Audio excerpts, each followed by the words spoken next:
Hello and welcome to Dittmer Knittery. I'm Bev, and you will find my contact information and other information in the description box below. On my channel, I usually talk about yarn and yarn related things, knitting and crochet and other fiber arts. Whether you are a new viewer or a returning viewer, whether you are someone who participates and comments, or you just like to watch, I'm so glad to have you here today. Today's video continues the May Day Bag Project. Some very basic machine knitting techniques and some noticeable progress on the bag. I hope you'll watch. I've knitted 50 rows on the May Day Bag Project. So I started with the scrap yarn. You really can't see that right now. And then I went to the blue and into the greens. And so, like I said, I've knitted 50 rows, and I'm going to knit a few more rows, and then I'm going to begin some decreases.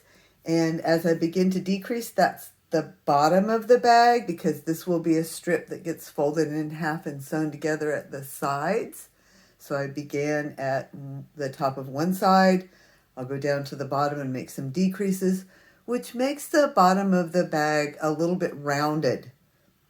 And it creates a way to create like a little flat bottom of the bag if you want to, because there's this rounding and you can shape it as you after you felted it and it's still wet, you can shape it. And I'll probably show you all that if I remember to, and I hope I will. This has been really fun so far. It is going on longer than I anticipated. I hope you're enjoying it as much as I am, because I am enjoying this quite a lot, sharing this project with you. But like I said, I'm going to knit a few more rows, and then I'm going to begin some decreases. The color changes, I've done wet splices for all the color changes. So I just break the yarn where it's feeding into the guides into the machine, wet splice the new yarn into there, and continue.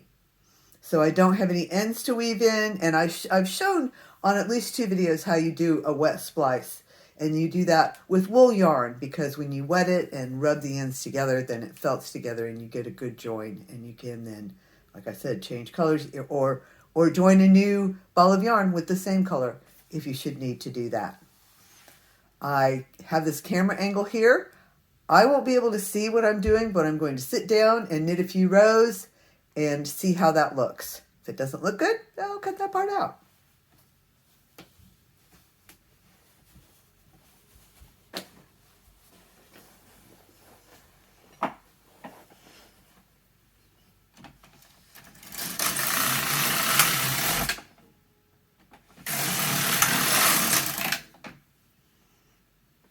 As you can see, this is when it gets easy. After you've knit quite a few rows, you know your tension is good. The yarn is flowing smoothly from the balls. And you can just knit.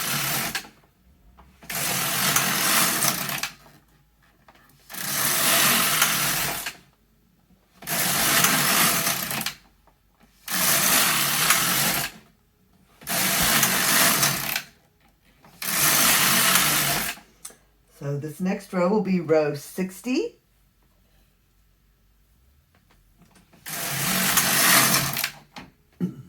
Always move the weights up on the edges. I also have this weight in the center. I don't move it up as often, but move it up as well.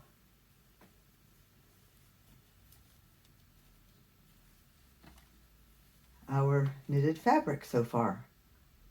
I think it looks pretty nice. Next, I'm going to do some decreases, and so I'll try to get a close-up camera angle of that. I did show it on the swatch, but I'm going to show it again here because it is one of the few techniques that I use to shape the bag, and once I learned to do it, It got a lot easier once I had some practice, and I really like using this technique because it does allow me to make, like I said, a long strip on the machine, fold it in half, and seam the sides. This is a bag that was knit on the machine.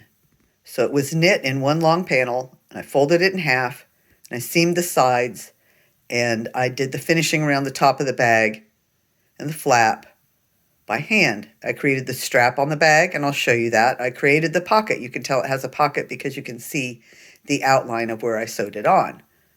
So it has a pocket in there, and the pocket was made on the machine as well. I'm getting ready to show you how I do the increases and decreases that create this rounding at the bottom of the bag. I'm going to knit 2 more rows, and then I'm going to start creating some decreases.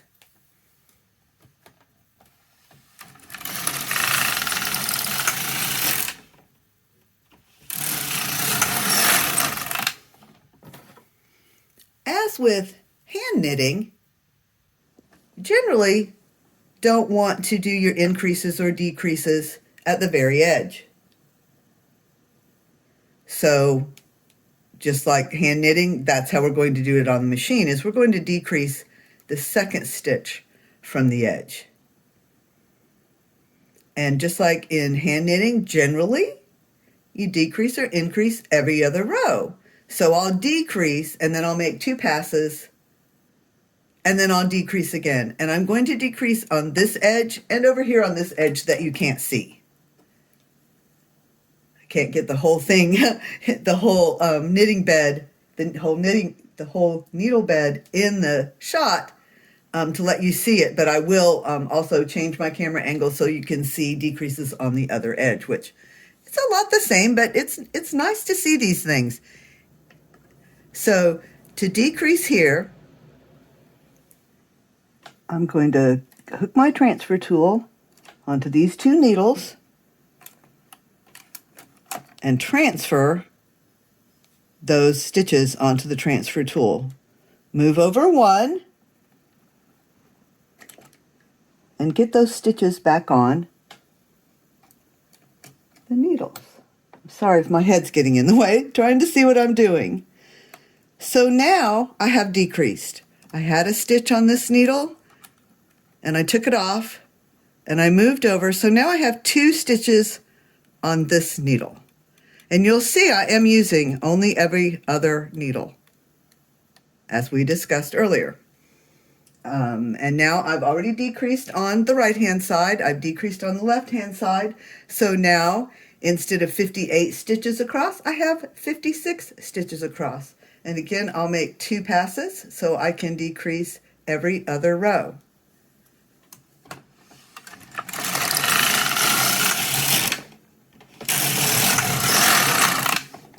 And decrease again. I'll do this right edge first. And I will move my camera around at some point and let you see the right edge decrease. I'm going to be decreasing about 20 rows, I think. I don't have my notes in front of me. I'll get them in a few minutes. But I know I'm going to decrease about 6 rows in this color, so I feel confident going ahead here with a few decreases. Get those stitches on the transfer tool well, all the way down here. Don't hold them up here. And then get them back on those needles, hooks, the needles that look like hooks, get them back in place. I have decreased on each edge, and now instead of a total of 58 stitches or 56 stitches, I now have 54 stitches across. And my row counter is keeping track of my number of rows, and I have notes about how many rows I want to do. So this project is moving along well. Let's do one more decrease. And so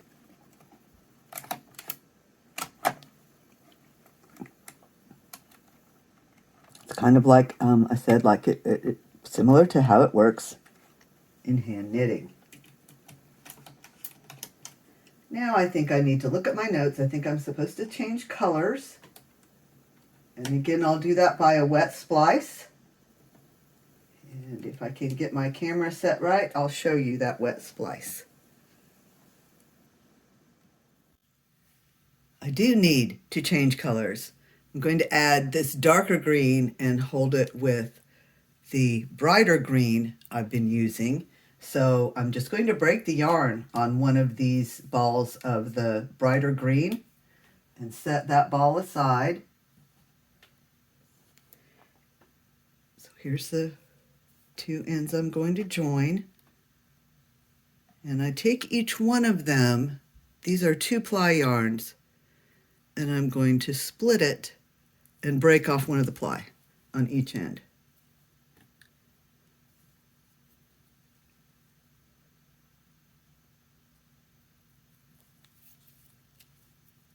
And you do want to break it, not cut it. You want these ragged edges, they'll blend together better. So we're going to felt these two ends together. And see, I've just laid them together with their rough edges, their torn edges, overlapping a couple of inches. And then I'm going to wet it. I have some water right here. I think you can see the edge of my water dish. It doesn't have to be sopping wet, but it doesn't hurt to get it very wet. And you can also use spit, which I'm not going to do on camera, but this works just fine. And just rub it together. You're felting these two ends of the yarn together. Friction and water and wool, and those fibers will join. And you can do this with some wool blends too, but always test it. And on a project like this where I'm going to felt it afterwards, we know these ends aren't going to come apart. If you did this with a non-wool yarn and like knit it into a sweater, those ends might separate. So wool yarn, not acrylic, and make sure, if you're not felting it, that your join is very good, and it will make a great join. So that is as solid as the piece of yarn is. I could break it, just like I could break the yarn itself. I could break that join, but it's going to be as strong as the yarn. That's a good join. It's not going to separate. And that's how I have made every join in this project, and how I generally make the joins when I'm knitting or crocheting with wool. And you do not have ends to weave in. And I'm not trying to create precise stripes here. I want these to blend and not be perfect, stark stripes. And so after a few rows of the two greens together, the bright green and the darker green, I'm going to again change colors and go to holding two of the dark greens together to create the very bottom of the bag. And I have a knot in my yarn, and I'll be back in a minute. So I've done my increase. Now I'm going to knit a couple of rows. 2 rows.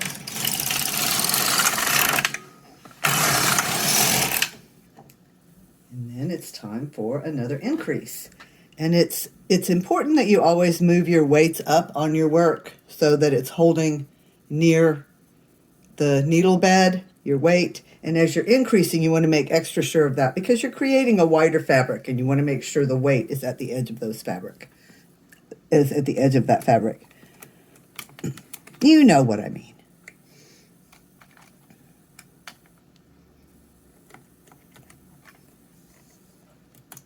Move those 2 stitches over, and then get the back bump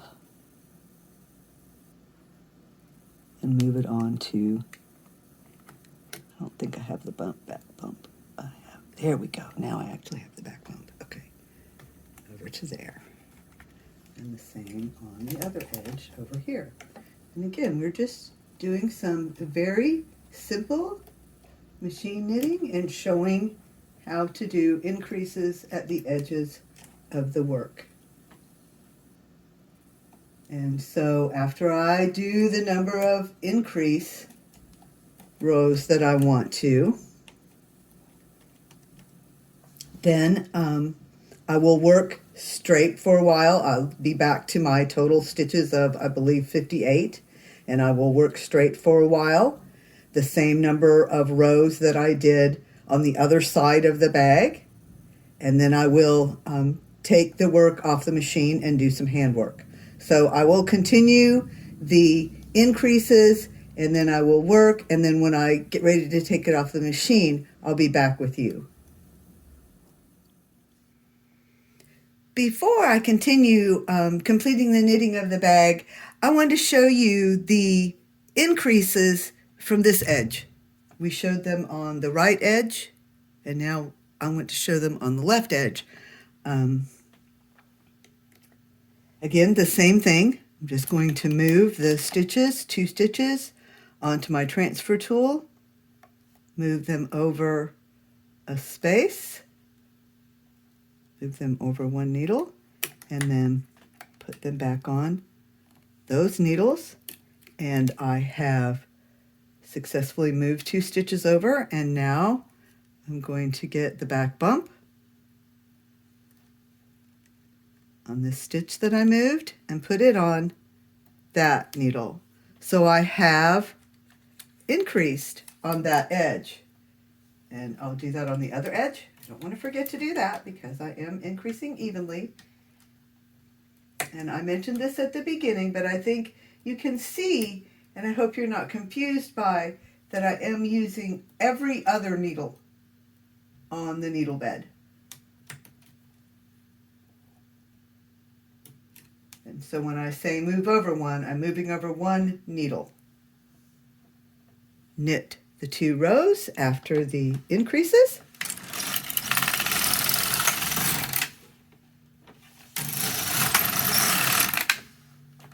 And then increase again. I didn't get both stitches that time, so I'm going to try again. Might have caused a problem on that one, so I'm just going to go ahead and fix it. And I think I've mentioned this before, but if the yarn is behind this latch, oh, I don't have it close up, do I? Well, we'll just keep going, and I'll move in a little bit. If your yarn is behind this latch, the yarn is going to slip right off. That latch is going to close, and the yarn is going to slip right off. So the fact that I've noticed that, it's easy to correct. Just get that yarn back on there, the way it's supposed to be, inside the latch, not behind the latch. And I was getting ready to increase when I didn't quite catch both hooks, so let me try that again.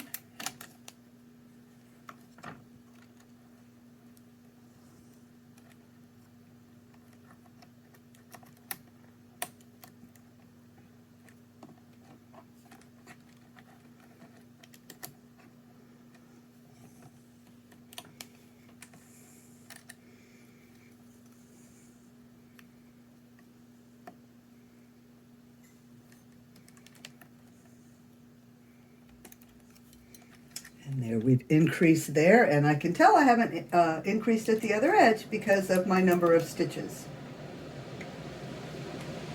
So now I am probably going to continue knitting until I'm ready to remove the piece of knitted fabric, the bag, from the machine.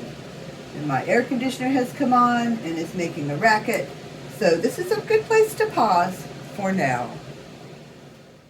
I hope you enjoyed that, and I hope you have been watching the previous videos in this series. If you haven't, this is your opportunity to go back and watch.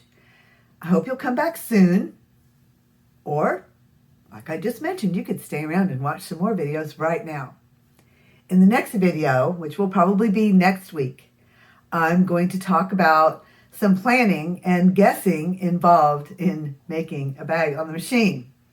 After that, I will knit the final rows on the bag and remove the bag from the machine. And of course, I'll let you see that. I will probably go ahead and make the pocket and the strap on the machine. And from there, I will be able to finish the bag by hand. And that may be the last knitting I do on this machine. Someone has offered to buy it. Take care of yourselves, take care of each other, and I will see you on the next video. Thanks for watching.